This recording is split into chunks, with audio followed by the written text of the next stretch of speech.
الحاقة ما الحاقة وما أدراك ما الحاقة كذبت ثمود وعاد بالقارعة فأما ثمود فأهلكوا بالطاغية وأما عاد فأهلكوا بريح صرصر عاتية سخرها عليهم 7 ليال و8 أيام حسوما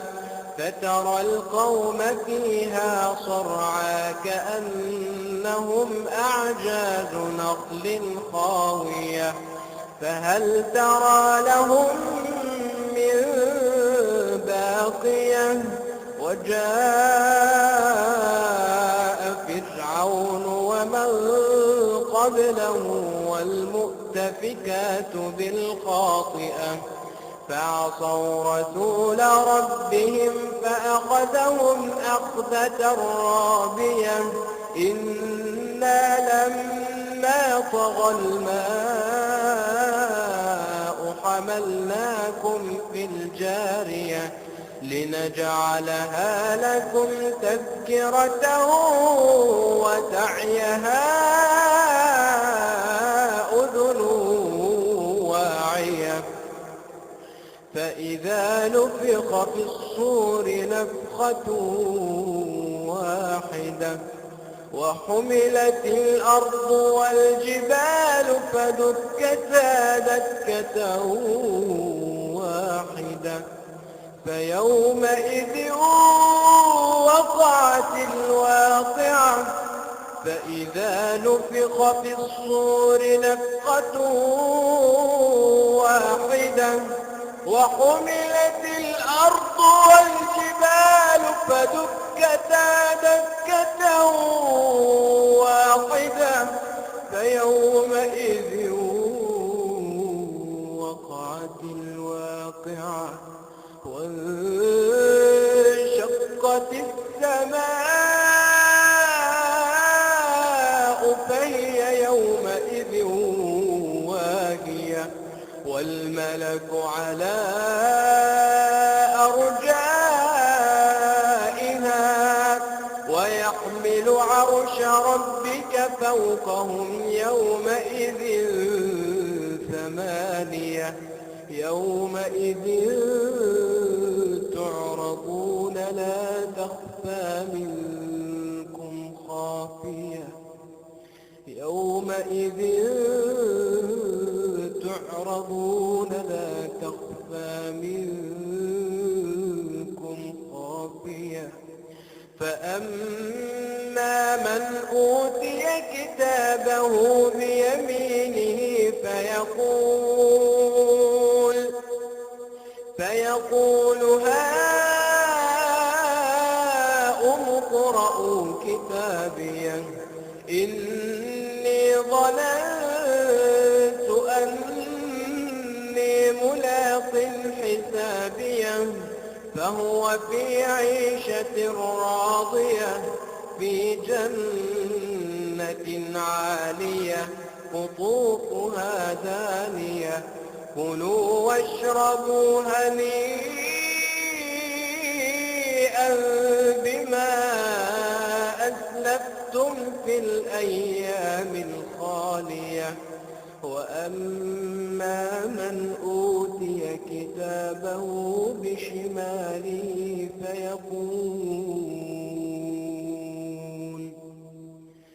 فيقول يا ليتني لم أوت كتابيه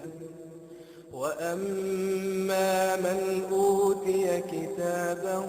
بشماله فيقول يا ليتني لم أوت كتابيه ولم أدر ما حسابيه يا ليتها كانت القاضية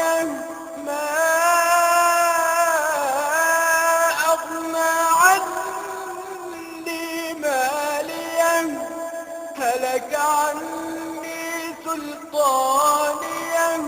خذوه فغلوه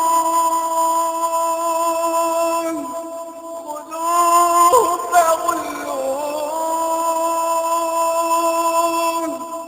وأما من أوتي كتابه بشماله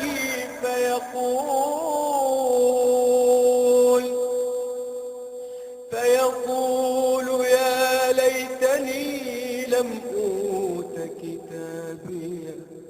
ولم أدر ما حسابيه يا ليتها كانت القاضية ما أغنى عني ماليه هلك عني سلطانيه خذوه فغلوه ثم الجحيم صلوه ثم في سلسلة ذرعها 70 ذراعا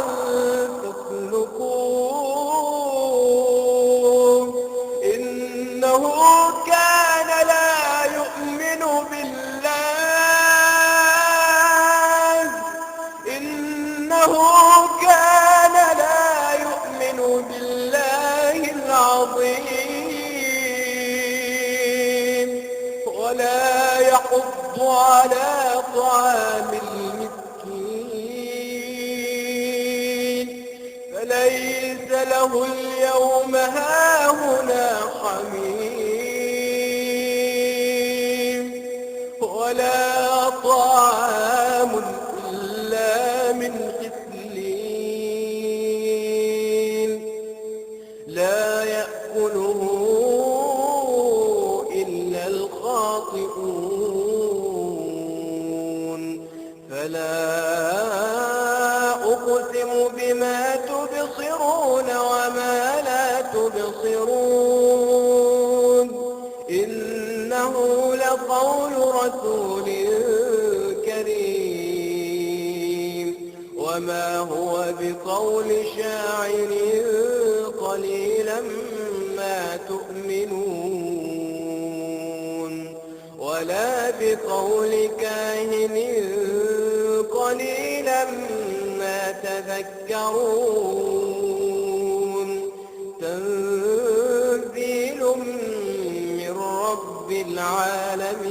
العالمين ولو تقول علينا بعض الأقاويل لأخذنا منه باليمين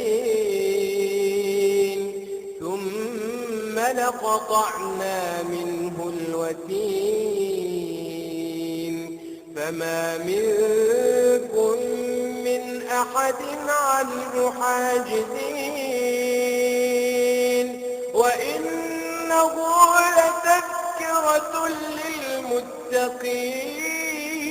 للمتقين وإنا لنعلم أن منكم مكذبين وإنه لحسرة على الكافرين وإنه لحق اليقين فسبح باسم ربك العظيم